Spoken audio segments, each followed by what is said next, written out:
Students, मेरे YouTube channel पर आपका स्वागत है। हमारा चैप्टर चल रहा है सरफेस केमिस्ट्री और हमारा टॉपिक चल रहा है कोलाइडल सॉल्यूशंस। हम पिछले वीडियो में कोलाइडी विलयन के वर्गीकरण तक स्टडी कर चुके हैं। आज के इस वीडियो में हमारा टॉपिक है कोलाइडी विलयन बनाने की विधियाँ। सबसे पहले हम लेंगे द्रव विरोधी कोलाइडी विलयन बनाने की विधियाँ। द्रव विरोधी कोलाइड्स किसे कहते हैं, हम पिछले वीडियो में स्टडी कर चुके हैं। वे कोलाइडी विलयन जिसमें परिक्षिप्त प्रावस्था और परिक्षेपण माध्यम के मध्य आकर्षण नहीं होता है, उन्हें हम द्रव विरोधी कोलाइड्स कहते हैं।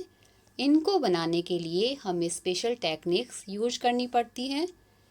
द्रव विरोधी कोलाइडी विलयन बनाने की विधियों को दो भागों में बांटा गया है, परिक्षेपण विधियाँ और संघनन विधियाँ। परिक्षेपण विधियाँ वे विधियाँ हैं जिसमें पदार्थ के बड़े कणों को तोड़कर कोलाइड के आकार का बनाया जाता है, और संघनन विधियों में इसके विपरीत पदार्थ के कणों को संयोजित कर कोलाइड के आकार का बनाते हैं। परिक्षेपण विधियों में हमें यहाँ दो विधियाँ पढ़नी हैं, यांत्रिक परिक्षेपण और विद्युत परिक्षेपण। संघनन विधियों में हमें पढ़नी है यहाँ पर अपचन, ऑक्सीकरण, उभय अपघटन, जल अपघटन, विलायक विनिमय विधि और पदार्थ की वाष्प का द्रव में संघनन। ये 6 मेथड्स हमें यहाँ पढ़ने हैं। सबसे पहले हम लेते हैं परिक्षेपण विधियाँ, डिस्पर्शन मेथड। परिक्षेपण विधियों में पहली विधि है यांत्रिक परिक्षेपण। इस विधि में सर्वप्रथम पदार्थ को पीसकर बारीक चूर्ण बना लेते हैं और इस बारीक चूर्ण को उपयुक्त विलायक में घोलकर निलंबन बनाते हैं। निलंबन बना रहे हैं, दैट मीन्स अभी हमारे कणों का आकार कोलाइडी कणों के आकार से बड़ा है। अब इस स्थूल निलंबन को कोलाइडी मिल में से गुजारते हैं। कोलाइडी मिल में से जब गुजारेंगे तो कणों का साइज पिसकर छोटा हो जाएगा, कोलाइडी कणों की रेंज में हो जाएगा। यहाँ हमने डायग्राम दिया है कोलाइडी मिल का। कोलाइडी मिल में धातु के दो पार्ट होते हैं जो एक दूसरे के विपरीत दिशा में तेजी से घूमते हैं। ये धातु के दो पार्ट हैं जो भी एक दूसरे की विपरीत दिशा में घूमते हैं। कोलाइडी मिल में ऊपर से निलंबन डाला जाता है जिसके मोटे कण इस चक्की में पिसकर महीन हो जाते हैं और कोलाइडी कणों का आकार ग्रहण कर लेते हैं। इस विधि के द्वारा पेंट, वार्निश, मरहम, रंजक पदार्थ आदि बनाए जाते हैं। ये तो है हमारी यांत्रिक परिक्षेपण विधि। सेकंड है हमारी विद्युत परिक्षेपण, इलेक्ट्रिकल डिस्पर्शन मेथड। इसे हम ब्रेडिंग आर्क विधि भी कहते हैं। इस विधि के द्वारा गोल्ड, सिल्वर, कॉपर, प्लैटिनम आदि धातुओं के कोलाइडी विलयन बनाए जाते हैं। जिस धातु का कोलाइडी विलयन बनाना है उसके हम इलेक्ट्रोड्स लेते हैं और उनके मध्य विद्युत आर्क उत्पन्न करते हैं। ये इलेक्ट्रोड परिक्षेपण माध्यम कौन सा है हमारा यहाँ, जल में डूबे रहते हैं। आर्क की ऊष्मा से धातु वाष्प में बदल जाती है और यह वाष्प शीघ्र ही हिमशीतित जल के द्वारा संघनित होकर कोलाइडी कण बनाती है और हमें धातु का कोलाइडी विलयन प्राप्त होता है। यहाँ हमने डायग्राम से ब्रेडिंग आर्क विधि दिखाई है। जिस धातु का हमें कोलाइडी विलयन बनाना है उसके हम इलेक्ट्रोड्स लेंगे, उनके मध्य विद्युत आर्क उत्पन्न किया जाएगा। इलेक्ट्रोड्स परिक्षेपण माध्यम जल में डूबे रहते हैं। जब विद्युत आर्क उत्पन्न होगा इलेक्ट्रोड्स की धातु वाष्प में बदलेगी और वाष्प इस हिमशीतित क्यों है, बाहर देखिए हमने आइस का कवर रखा है, तो ये जो जल है वो हिमशीतित जल है। इसके संपर्क में जब धातु के आयंस आएंगे तो वो संघनित होकर कोलाइडी कणों में बदल जाते हैं और हमें धातु का कोलाइडी विलयन प्राप्त होता है। इस प्रकार से बने हुए धातु सोल अत्यंत अस्थायी होते हैं। इन्हें स्थायी रखने के लिए इनमें KOH, NaOH की अल्प मात्रा मिश्रित की जाती है। ये तो है ब्रेडिंग आर्क मेथड। दूसरे प्रकार की विधियां हैं संघनन विधियां। संघनन विधियों में पहली विधि है अपचन। प्लैटिनम, गोल्ड, सिल्वर के कोलाइडी विलयन इस विधि के द्वारा बनाए जाते हैं।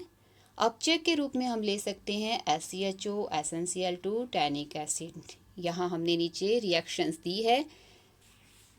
कोलाइडी प्लैटिनम बनाना है, रिएक्टेंट के रूप में हमने लिया है PtCl2 और अपचायक के रूप में हमने लिया है SCHO।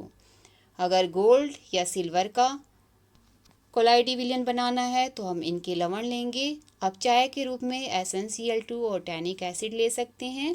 यहाँ बनेगा कोलाइडी गोल्ड, जो कि बैंगनी रंग का होता है, इसे कॉशियस पर्पल भी कहते हैं। और इस रिएक्शन में हमारे पास बनेगा कोलाइडी सिल्वर।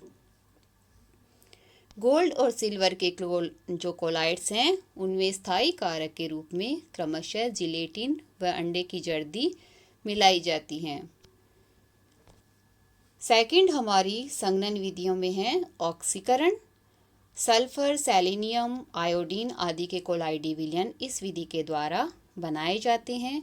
सल्फर का कोलाइडी विलयन बनाना है तो हम ये रिएक्शन ले रहे हैं। रिएक्टेंट के रूप में हमने लिया H2S प्लस SO2, तो हमें मिलेगा सल्फर का कोलाइडी विलयन। सेलेनियम का कोलाइडी विलयन बनाना है, रिएक्टेंट लिए हमने H2SC, इसका ऑक्सीकरण करेंगे तो हमें मिलेगा कोलाइडी सेलेनियम। आयोडीन का कोलाइडी विलयन बनाना है, रिएक्टेंट के रूप में हम लेंगे HI, ऑक्सीकारक के रूप में हम ले रहे हैं यहाँ पर HiO3 और हमें मिलेगा कोलाइडी आयोडीन विलयन। तीसरी विधि है उभय अपघटन। अविलेय लवण के कोलाइडी विलयन बनाने के लिए इस विधि का उपयोग किया जाता है।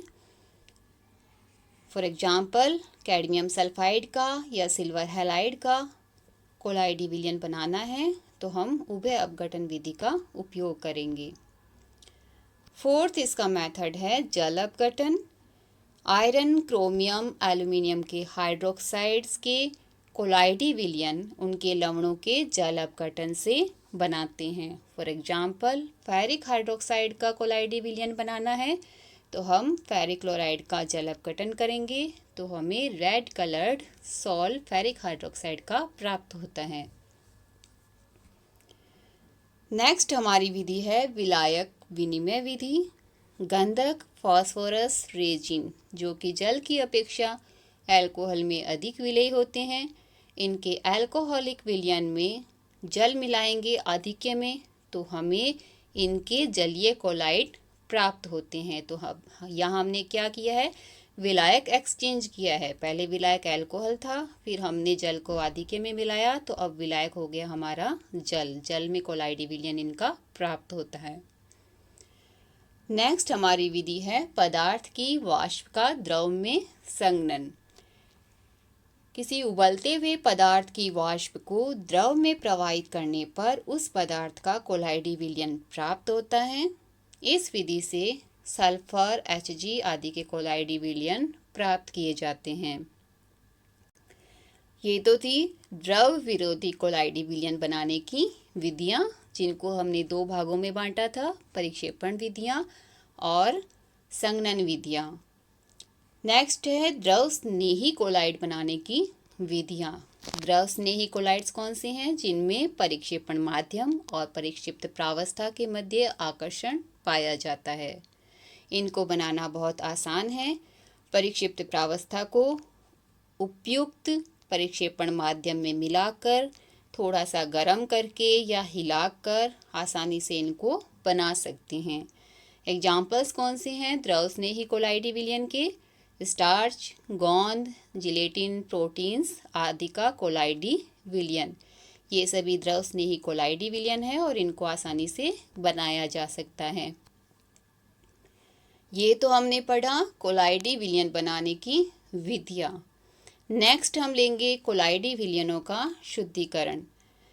इन विधियों के द्वारा जो कोलाइडी विलयन बनाए जाते हैं उनमें कुछ इम्प्योरिटीज उपस्थित होती है। इन इम्प्योरिटीज़ को दूर करने के लिए 3 विधियां हमें यहाँ स्टडी करनी है।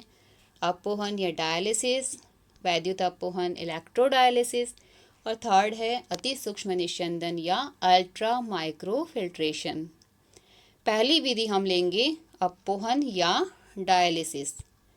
इस विधि का सिद्धांत क्या है, कोलाइडी कण पार्चमेंट झिल्ली या जांतव झिल्ली में से विसरित नहीं होते, जबकि इसमें अशुद्धि के रूप में उपस्थित वैद्युत अपघट्य के आयन इन झिल्लियों में से विसरित हो जाते हैं। मेथड क्या है इस विधि का? कोलाइडी विलयन को हम ले रहे हैं पार्चमेंट झिल्ली के बने हुए अपोहक में। ये पार्चमेंट झिल्ली का बना हुआ अपोहक है जिसमें हम अशुद्ध कोलाइडी विलयन लेंगे। बाहर हम लेते हैं जल। कुछ समय तक रखेंगे तो क्या होगा? अशुद्ध कोलाइडी विलयन में से विद्युत अपघट्य के आयन विस्तरण के द्वारा बाहर जल में आ जाएंगे और अपोहक के अंदर शुद्ध कोलाइडी विलयन रह जाएगा। सेकंड जो मेथड है प्यूरिफिकेशन का वो है वैद्युत अपोहन विधि। ये अपोहन की ही विकसित प्रक्रिया है और इसकी गति सामान्य अपोहन की तुलना में तीव्र होती है। तेजी से होएगा, डायलिसिस है वो तीव्र गति से होता है। वैद्युत क्षेत्र के द्वारा किया गया अपोहन वैद्युत अपोहन कहलाता है। इस विधि में अशुद्ध कोलाइडी विलयन को दो अपोहन झिल्लियों के मध्य भर लेते हैं और शुद्ध जल को बाह्य भाग में भरते हैं। अब बाह्य भाग में हम दो इलेक्ट्रोड लगाएंगे। ये दो अपोहक झिल्लियां हैं, इनके मध्य हम लेंगे अशुद्ध कोलाइडी विलयन और बाहर हम लेंगे जल। और बाह्य भाग में हमने क्या लगाए हैं? दो इलेक्ट्रोड्स लगाए हैं। जब इन इलेक्ट्रोड के मध्य विद्युत धारा प्रवाहित करते हैं तो अशुद्ध कोलाइडी विलयन में उपस्थित आयन विपरीत आवेशित इलेक्ट्रोड की ओर तीव्र गति से विसरित होते हैं। अगर इसमें उपस्थित विद्युत अपघट्य के जो कैटायंस होंगे वो तीव्र गति से किस तरफ जाएंगे? कैथोड की ओर। और अशुद्धि के रूप में उपस्थित एनायंस हैं वो विसरण के द्वारा किसकी तरफ जाएंगे? एनोड की ओर। और ये विसरण बहुत तेजी से होता है। थोड़े ही समय में प्यूरिफिकेशन हो जाएगा और हमें शुद्ध कोलाइडी विलयन प्राप्त हो जाता है। प्रभावी पृथक्करण के लिए पानी का निरंतर प्रवाह आवश्यक होता है। जो बाहर हमने जल भरा है उसमें अशुद्धियाँ आती रहेगी कंटिन्यू, तो इस जल को शुद्ध जल के द्वारा कंटिन्यूअसली रिप्लेस किया जाना आवश्यक होता है। ये मेथड है हमारा इलेक्ट्रोडायलिसिस। तीसरी विधि प्यूरिफिकेशन की क्या है? अति सूक्ष्म निस्यंदन या अल्ट्रा माइक्रो फिल्ट्रेशन। हम जानते हैं साधारण फिल्टर पेपर के रंध्रों का आकार बड़ा होता है, तो इसमें से सभी अशुद्धियाँ, विलायक और कोलाइडी कण विसरित हो सकते हैं। इसके द्वारा फिल्ट्रेशन पॉसिबल नहीं होता। इस साधारण फिल्टर पेपर को जिलेटिन या कोलोडियन के विलयन में डुबोकर सुखा लेते हैं तो अब फिल्टर पेपर के रंध्रों का आकार सूक्ष्म हो जाएगा। अब इसे कहते हैं हम अति सूक्ष्म निस्यंदक अल्ट्रा माइक्रो फिल्टर पेपर। ये विद्युत अपघट्य तथा अन्य विलेय अशुद्धियों को अपने में से गुजरने देता है, परंतु कोलाइडी कणों को रोक लेता है। कोलाइडी कण जब इससे फिल्टर पेपर फिल्टर करेंगे तो कोलाइडी कण रह जाएंगे फिल्टर पेपर के ऊपर और बाकी अशुद्धियाँ जो विलेय अशुद्धियाँ हैं वो फिल्टर होकर नीचे आ जाती हैं। फिल्टर पेपर पर शेष बचे हुए शुद्ध कोलाइडी कणों को अब शुद्ध विलायक या शुद्ध परिक्षेपण माध्यम में परिक्षिप्त करेंगे तो हमें शुद्ध कोलाइडी विलयन प्राप्त हो जाता है। कोलोडियन किसे कहते हैं? कोलोडियन नाइट्रोसेलुलोज का एथिल अल्कोहल या ईथर में 4% विलयन होता है, जिसमें डिप करके फिल्टर पेपर को अति सूक्ष्म निस्यंदक में बदला जाता है। Thanks for watching my video.